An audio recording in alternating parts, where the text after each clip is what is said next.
खा वो कैसी ही क्यों ना हो।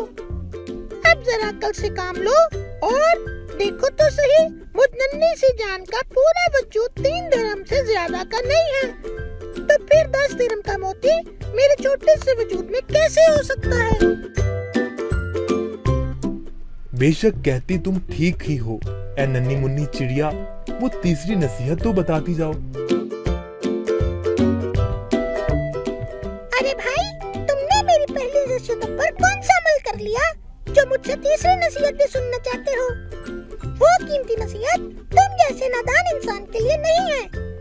ये कहते ही फुर से चिड़िया उड़ी और शिकारी उसको देखता ही रह गया। देखा बच्चों आपने, वो नन्ही सी चिड़िया कैसे अपनी अक्लमंदी से इस शिकारी से अपनी जान बचाने में कामयाब हो गई।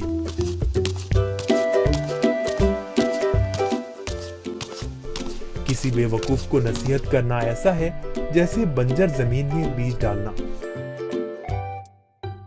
अगर आपको हमारी वीडियोस अच्छी लगी हो तो इसको लाइक करें, शेयर करें और हमारे चैनल को सब्सक्राइब करें। शुक्रिया।